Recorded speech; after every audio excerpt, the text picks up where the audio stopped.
morning. Welcome to our class as part of Elul Kollel Baker. Today's class is sponsored by Mr. Zohar Harari for the refuah shlema of Avram ben Michal Masodi. Should have a complete and speedy recovery and a lot of success in everything that he does. Amen. Today we're beginning the fourth chapter of Tshuvah, and this really begins the Chasidic interpretation and deeper meaning behind what Tshuvah represents and how Tshuvah is achieved. In the first three prakim, in the first three chapters, we discussed the halachic side of Tshuvah. Different forms of kapara, of atonement that are needed for different forms of transgressions. We discussed if a person omitted a mitzvah, or if he transgressed a violation, or if it was an extreme violation, different forms of things that have to be atoned for. And then we discussed the concept of fasting instead of bringing sacrifices. We discussed that fasting today is not our path. It's not our way, because the way our bodies are in today's generations, we are not strong enough to fast many fasts and still function properly. So it would have a negative effect if a person would say, I'm not going to eat for a day to connect to Hashem on a deeper level. Rather, a person should give tzedakah, give charity instead. That atones, or that brings the relationship between him and Hashem on a greater level. It restores it after he did Teshuvah. But today we're going to start learning a little bit more what Kabbalah says on Teshuvah. He's going to bring various different teachings from the Zohar, explaining how the stages of Teshuvah, there's a lower stage and a higher stage. We're going to discuss all of these things. In order to understand chapter 4 well, I want to bring several introductions, which will help us get into the understanding and significance of the Perek Daled, the fourth chapter of Tshuvah. Firstly, what's in a name? What's the name of something? So the Gemara tells us a story about three Tanoim, three sages, who were traveling. And they once came to a certain hotel. They were on a trip gathering money for some Jewish cause, whether they were helping a community out or they were trying to redeem someone who was in captivity. They traveled around to gather funds to raise money. And in those days, it was not, there was no checks, and there's no IOUs. Well, maybe IOUs there were, but no, they were carrying a bag of coins. And as they come to a certain motel along the way, they have to stop off for the night. They're not sure, what do we do with the money? So they walk in and they ask the attendant, the one at the front desk, what's your name? He told them his name was Kedar, and they said, okay. And each person gave their money to this fellow Kedar to watch. Hold on to my money, put it maybe in your safe or something. I'm not comfortable taking it to my room. Who knows what goes on here at night? One of these sages, I believe it was Rabbi Meir, he said, no, I'll keep my money with myself. The next morning, they got up, and they're getting ready to leave, and each person is taking the portion of money that they had. The mayor has his own with him, and the other two sages come to the front desk and they say, we're checking out, it was a wonderful stay, can we have our money? He said, what money? What do you mean, what money? We gave you yesterday. There's no cameras. It's his word against their word. There was nothing to be done. So they left. But they turned to the mayor and they said, how did you know not to deposit your money with him? So he said, well, I saw his name tag. And his name tag was one that indicated something which is not so positive, not so negative. This is the definition of his name. And the response was, okay, that makes sense. We get it. Which means they understood the value of what lies behind a person's name. That a name carries so much significance, I'll use even the word energy for the person. And someone that has a good name, it has positive effects on his soul, and therefore on his personality, and therefore on his choices. Now obviously this contradicts a lot of the things we were learning up until this point, especially yesterday from the Rambam, that one cannot blame his behaviors or his decisions or his choices on personality. You can't blame it on birth. You can't blame it on environment. You have full control, and Hashem will help you in whatever choice you want to make. So, at the same time, we're saying clearly that names matter. And our sages tell us the importance of naming a child after a good person. Of naming a child, whether it's a relative, which carries special significance, or it's the name of a great tzaddik. Right? You don't find people naming their children after wicked people. It's not a good idea.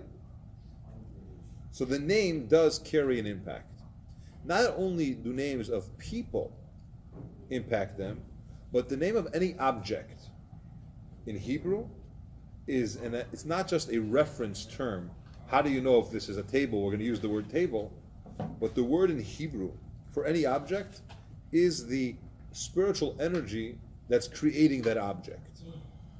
Because we know that every single physical thing that we have in this world didn't appear by mistake. It didn't happen one time and it just exists afterwards. Rather, Hashem is constantly recreating that. And He's using words. Words are made up of letters. So the name of something in Hebrew, for example, a fish in Hebrew is dug, not to be confused with dog. That's a different animal, but a fish in Hebrew is dug. And the energy that creates this fish comes through the Dalid and the Gimel.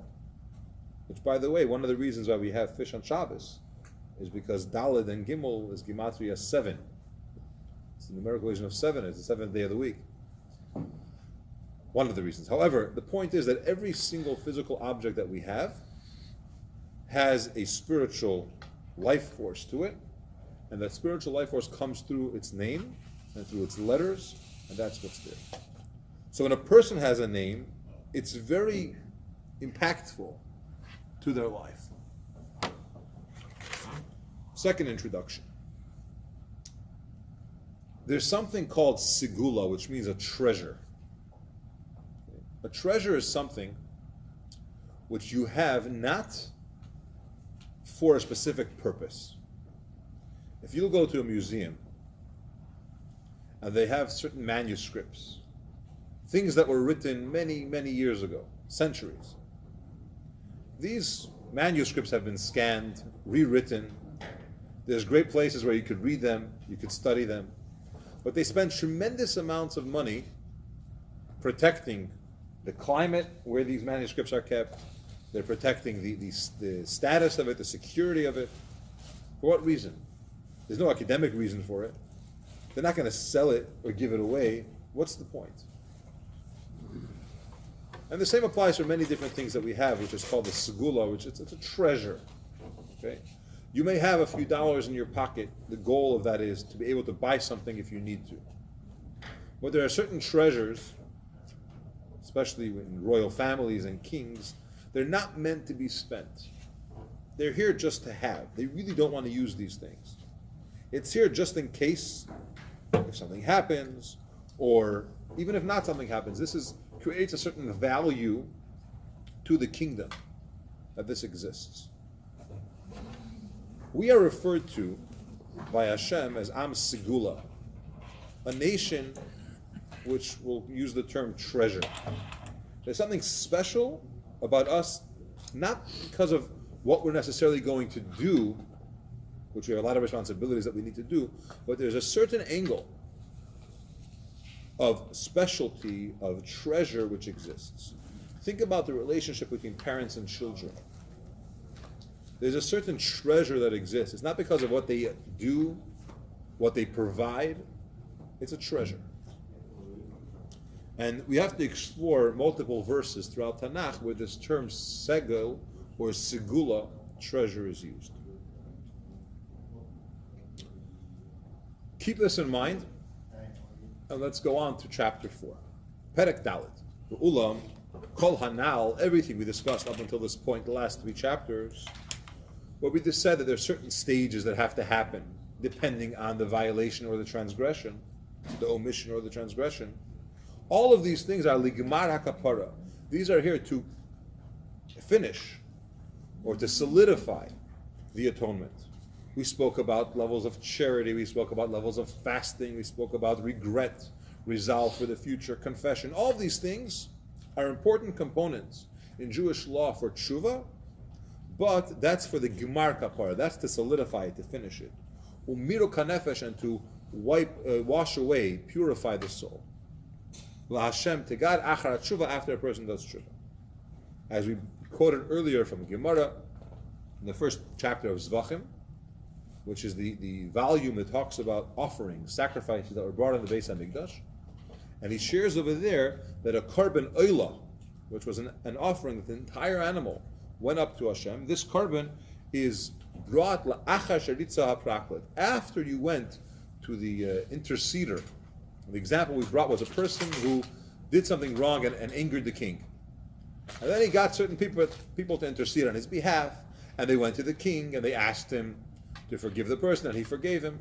After all that, he goes and he says, let me bring an offering. Let me bring a gift to the king. Let me appease him. I'm not on bad terms anymore, but I want to bring our relationship better to a greater extent than it was before. So all of these things that we learn about fasting or tzedakah these days, charity instead of fasting, which is instead of an offering, all of these items are a later step, if you will, to solidify the teshuvah, to improve and mend the relationship. However, what's the beginning of teshuvah? The first step. Regret is technically a step, but the first part, and the main part, is lashuv, to return to Hashem. Lashuv ad Hashem, be'emes u'b'leiv shalom, to return to Hashem with truth, meaning truthfully return and with a complete heart. It's very hard to do something sincerely. You could tell a person, these actions are required, they're consequences, or they're necessary, quote, evils, because of what you've done. You messed up, you got to clean up. You soiled, you have to clean, which is fine. But it doesn't mean that my heart is there. It's a chore. It's a responsibility. Teshuvah that Rebbe demands, he's telling us, is it has to be done with true sincerity. Returning to Hashem is not because I'm afraid I'll get punished. There's consequences for my actions. We're looking for a much deeper bond. We're looking for a connection where it's a wholehearted, sincere returning to Hashem.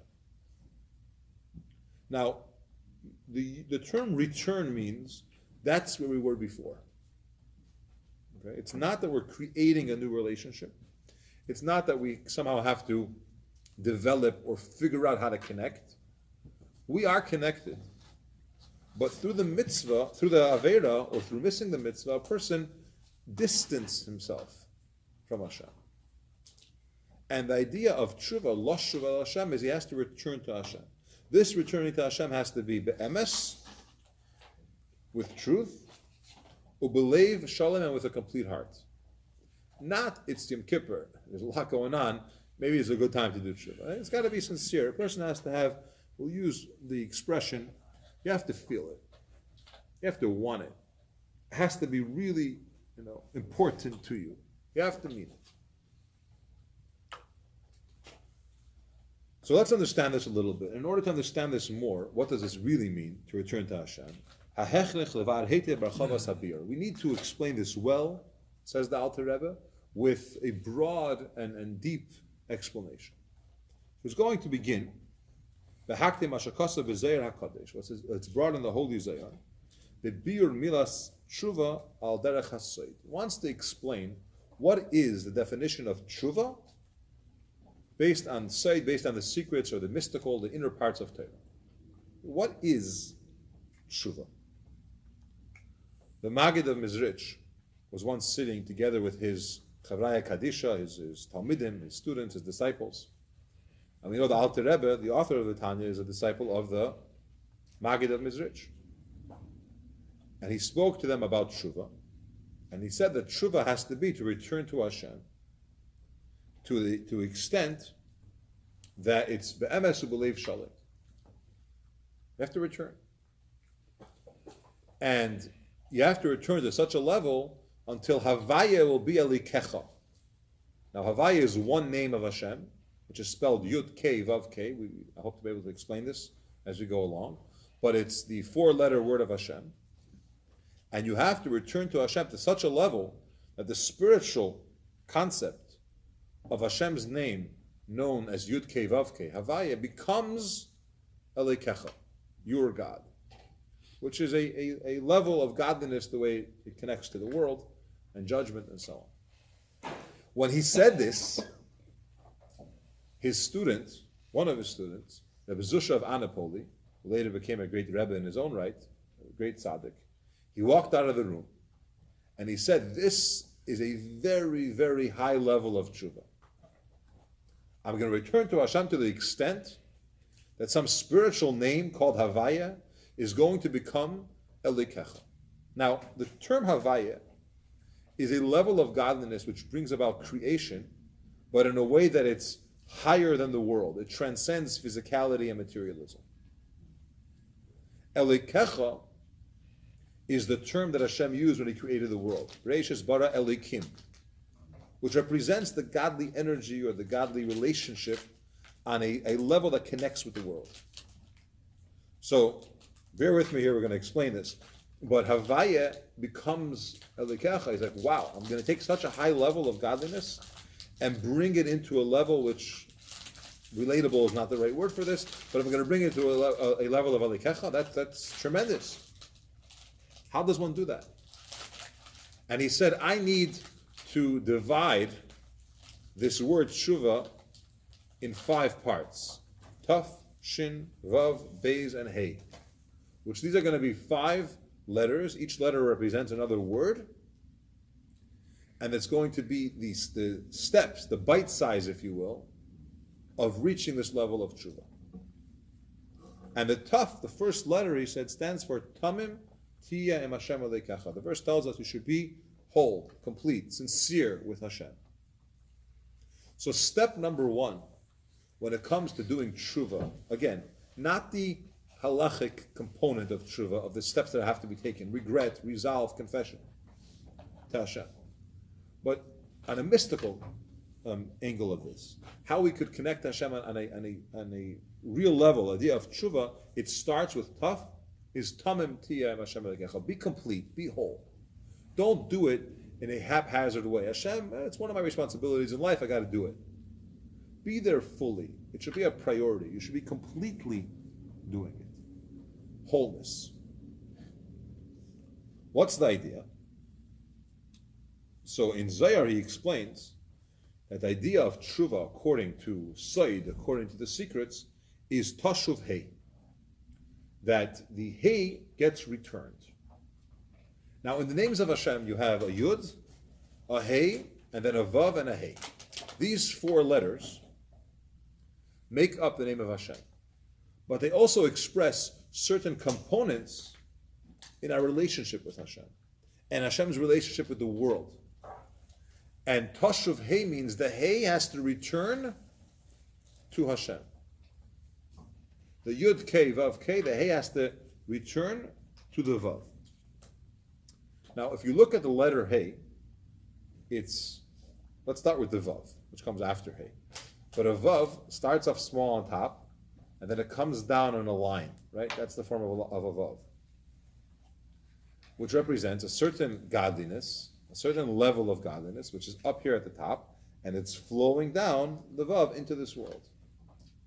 Once it gets to this world, then you have to have Hey.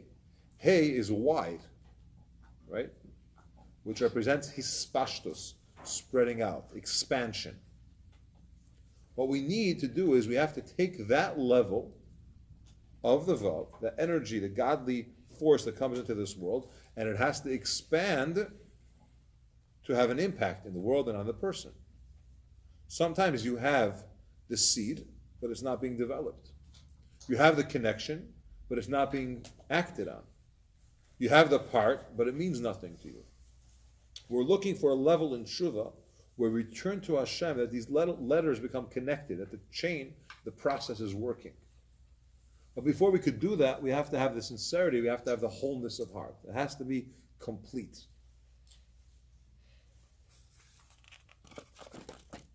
This is something which, in general, Hasidic thought has been focused on tremendously, that something has to be done with emes, with truth, and with real sincerity. So much so that we would keep a secret, which is another one of the letters of Tshuvah, of Hatznei Leches, to be discreet about what a person is doing. Because if it's so public knowledge about your levels of Tshuvah, how careful a person is in, there's for example, kashrus. When it comes to kashrus, you have many levels of kashrus. There's the basic level, you can be more strict and be extra careful and do even more and have the best supervision on the food that you have and so on and so forth. But there's another component in Hasidic behavior, and that is, how boastful are you about those stringencies that you're doing? And if you are, how important is it that everyone should know about your level and how pious you are and how spiritual you are? And sometimes we get caught up in those levels of how strict and advanced I am in my observance, that we forget about some of the fundamentals. We have to be true with what we're doing, and true means what we're doing and why we're doing it. There was a tzaddik, he was once traveling with his students. They came to a certain inn. And they came to an inn and they saw that it was a Jewish innkeeper, and he told them the food is kosher, and he served them dinner. And they were asking him all kinds of questions. Who prepared this? Which rabbi oversaw the food? Who slaughtered the chicken? Who salted it? Who got rid of the blood? All these different questions. And can we trust you? And who are you? I mean, what's your level of observance? And he turns to them, he said, you're so careful about what goes into your mouth. If only you'd be as careful as what comes out of your mouth. Okay? The way you were speaking to me, and the way you were expressing yourself, and I'm sure they meant well, but maybe the sensitivity was not the way he would have liked. And their Rebbe, their teacher, told them that, look what kind of tremendous lesson this innkeeper just taught you. He's a goy. Was it? He's a goy. Really? That's a goyish expression. Is it? Okay. But we should be careful about the way we express ourselves to others. Here's an example of people who mean well, right? But what's the reason behind why you're doing it? Now, we have a principle that don't wait until you're complete, don't wait until it's sincere to do it. Okay? A person shouldn't say, when I mean it, then I'll start doing it. People came to the Alter Rebbe and they complained and they said that your disciples and your Chasidim, they're fake. Or the term that's used, they're Tshuvah, they're painted, they're colored. They're not real. So what do you mean? So they act as if they sway when they daven, and you could think that there's some kind of high levels going on, and then they behave in such a fashion that you could think they're like righteous, holy people. And they're not all like that. They're just doing the motions. It's fake. So the Alter Rebbe told them that there's a Gemara in Makis which says that a person who walks around limping, he fakes it. He makes as if he's limping to get people to have compassion on him and help him out with whatever he needs. If he fakes it, the Talmud says, he won't die until that actually happens to him. That's a very strong statement. Someone that walks around and makes as if he's poor and he can't afford his needs and is turning to people in a lie, creating an image that he doesn't have in order to receive, the Gemara continues, he won't pass away from this world until he's actually in a situation that he'll need. So the Alter Rebbe says, my Chasidim are faking, whether it was true or not is irrelevant, but the person was complaining that your students, your Chasidim, your followers are fake. He said, you know what? If they're faking piety and they're faking holiness, it'll happen eventually. So, do it, and God willing, it'll happen. So while we discuss the importance of emes, of truth, and the importance of sincerity and wholeness as a portal, as an opening to come to doing Tshuvah, let's keep in mind that even if we're not 100% at that sincerity and that emes, which we have to learn about the need for it, but even if we're not there, we still do it. A person shouldn't say, I'm not there yet, so why bother? It's not real, why do it? No, we do it even if we're not there yet, because we know that we'll get there. We discussed on Friday the example of a person who lost money. it was bread, it was the example from Gemara, but a person who lost money, and someone else found it, and that poor person benefited from the money. You get the credit for helping that person. You didn't want to give it to him. You're annoyed that you lost it. But he or she benefited from your money, you get a credit for it. So while we learn the importance of being sincere and real, and Chassidus focus is so much on not being fake, to the extent that we kind of cover over some of our things that we accomplish because we're not looking to show it off, lest we get caught up a little bit in the external parts of things as opposed to the internal, and it becomes more of a show, God forbid, as opposed to real.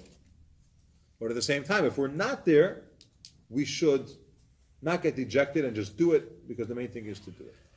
As the Gemara tells us, mitoich shaloi lishma ba lishma.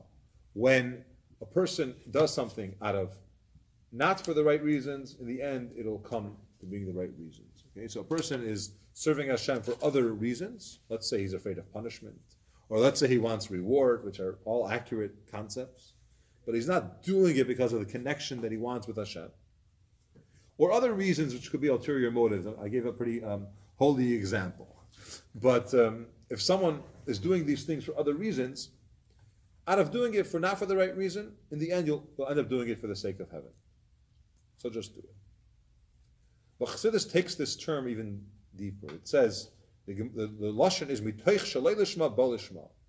From doing it with not lishma, not for the sake of heaven, you'll end up doing it for the sake of heaven. So the word mitoich means inside. It's another way to translate mitoich. And Chassidus says the toich of the lei lishma is lishma. Even when you do it not sincerely, deep down it's sincere. Why? Because deep down we have a connection with Hashem. We have a connection, that's who we really are. So even though we're not behaving appropriately, we could say that's the external part of ourselves. If you really, really dig deep within the person, you'll find that our heart is in the right place. And if not for these external factors that are influencing us a little bit, which doesn't excuse it, but deep down we're doing it for the right reasons. The Rebbe brings in Hayom Yom that we had it recently, that when you dig in the ground, there are many treasures deep down, whether it's water or precious things. Question is, how deep you have to dig. How deep you have to dig. Sometimes you're in a good spot, and a little digging, you got the water. And sometimes you really have to go deep, but you'll get there. Eventually, deep down, it's there. Similarly, within a yid, there's treasures. As the pasuk said, calls us Eretz Chayfetz, a land of treasures. And you got to dig deeper. So within ourselves, even though we may be doing things, there's multiple layers here, maybe doing things for other reasons, but deep down it's for the right reason. We just got to bring it to the surface. One more introduction. There's a difference between souls, which we'll loosely call them people who have souls, and angels. What do you think is greater? What's higher, angels or people? People. Angels, people. Okay. So angels have tremendous spirituality, tremendous holiness. They were created before people. But people have a soul, have a neshama. We can rise higher. You can rise higher, yes. A neshama is referred to in Kabbalah, in psukim from prophets as well, as a mahalich, or mahalchin, goers, movers, progressors. Angels are referred to as imdim, stationary. Angels are spiritual beings, and they connect to Hashem and accomplish tremendously holy stuff. However, yesterday, today, and tomorrow is exactly the same. Whatever Hashem says do, they do. Whatever level angel they are, that's where they remain. Whatever they achieved, this is who you are. You have your service, whether they're praising God or doing certain missions for Hashem, or they're the angels that are accomplishing things in this world, they do what they have to do. That's an angel. A neshama, a soul, a person, we progress. Every time we do a mitzvah, and every time we expand, and every time we move along in our relationship to Hashem and following His direction, we grow. And you go higher and higher. And this is a very important concept, as we're going to get to chapter 4 to understand, is that the difference between being a mahalich and being a oimed, to being a goer, someone that progresses and moves along and grows, as opposed to being a stationary person. What's better? Progress. Progress is better. It's because the neshama, once it's going up, can come down and keep doing from one body to another body. Yes, reincarnation is a similar idea. It's a little bit different topic, but it's a similar idea. But the concept is movement and growth and progress. And that's why there's such a tremendous stress, why neshamas are so special, because they grow higher and higher. And it even says that multiple times a day, the neshama has elevations. Every prayer, the morning, the afternoon, the evening, shachas, mincha, ma'ariv, the neshama goes higher and higher and higher, because that's the nature of the soul. Right? Somebody came to the Rebbe and complained about a certain individual, and that they're only on level 2, and they're not really so advanced in their relationship to Hashem, and they're not so, compared to others. And the Rebbe said, it doesn't matter as much what level you are on that ladder, as much as it matters what direction you're going. If you're on the second step of the ladder and you're going upwards, that's more valuable than the person being on level 9, but they're going down. Okay, so sometimes we measure a little bit differently, not only on what's the drive behind my doing it. Maybe there's an ulterior motive. Maybe it's not so with such sincerity, right? I'm helping someone out. Another example, someone came to the Rebbe and said, I give a lot of charity, I give a lot of tzedakah, but I do it for personal reasons. I don't feel that I'm really doing it for the mitzvah. I enjoy it, it feels good, or I'm doing it because I want recognition, or I want whatever. A lot of reasons why I could be giving charity. I want to reach a level, he tells the Rebbe, that it's sincere, that it's real. The Rebbe said, but the recipient, it's very sincere for them. They sincerely received it. So don't worry so much about the level that you're at. You're accomplishing something. Something's being done. So the first step is sincerity in our tshuvah, wholeness, completeness, and really do it. But at the same time, let's not forget. Okay, there's a couple of things we keep on stressing here. Nothing stands in the way of tshuvah, even when we learn there's certain things that are harder to do tshuvah. You could always do tshuvah. Even though we learn the necessary components, let's remember that ultimately everything counts, and even if it's without the full, sincere and greatest levels we want to be at, action is what matters, and it really makes a difference. Okay. Says the Alter Rebbe, we also have to understand that there is 2 letters Hey in Hashem's name. The Hey Tata and the Hey Ilah, which represent 2 types of Tshuvah. There is a lower level of Tshuvah, and there's a higher level of Tshuvah. Okay? The lower level, one example of this is that in the higher level of Tshuvah, you can have a situation where all of your negatives don't just get forgiven, they get transformed into positives. A person did, let's just say, 10 transgressions last year. And then they did such tshuvah, which they reached the tshuvah ilah, which generally is known as tshuvah out of love, but they reached the higher level of tshuvah. Those 10 transgressions become mitzvahs, they become zchuyes, they're merits in his favor. It's not that they're negatives, it's not even that they get wiped away, and now they don't really count, or he's not going to get hurt by them, or punished, or any consequences, but they become mitzvahs. They become positives for him. Because what happens is, the question was asked why, because this propelled the person to do great, and it's not just enough that it propelled him, but the Tshuvah process took his entire past and elevated it. This is one of the reasons why we say that the place where a Baal Tshuvah stands, the tzaddikim gemurim, complete tzaddikim, can't stand. The standard reason that's given for this is because a tzaddik doesn't have the same challenges and struggles, even though they may be perfect, whatever perfect means, they may be perfect, but they didn't go through the same struggles and challenges in order to achieve that. Okay? Or in terms of Kabbalah, the Baal Tshuvah pulls b'chela yater with a much stronger, much greater strength is required. If a person ate in McDonald's for 30 years, and then they started keeping kosher, once in a while it's possible that when they pass that restaurant, they have a certain desire to go in.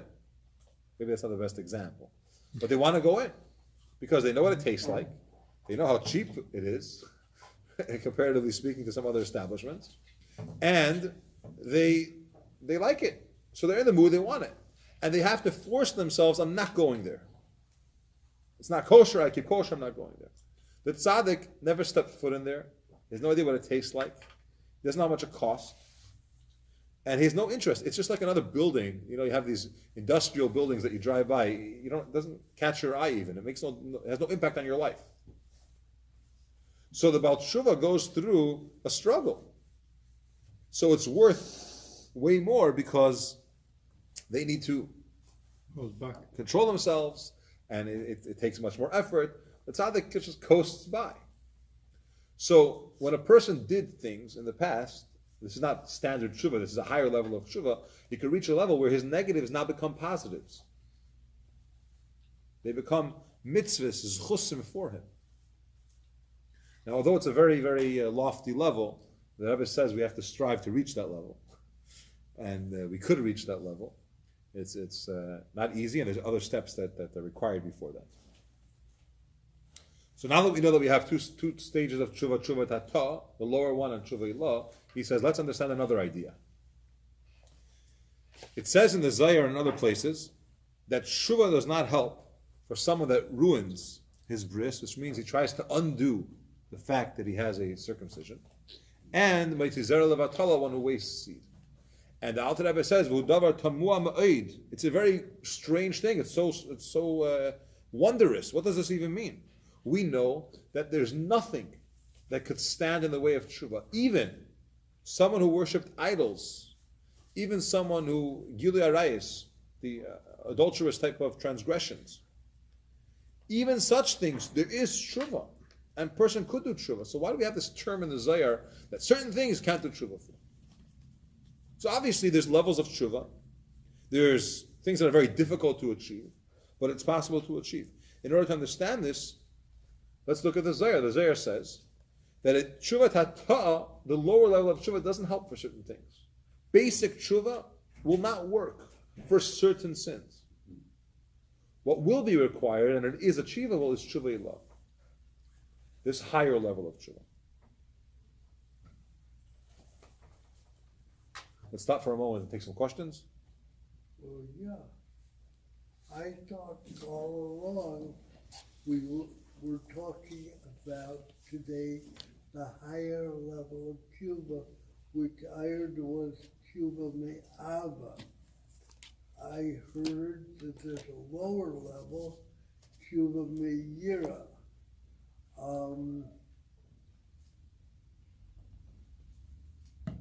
Are we talking about the lower level at all?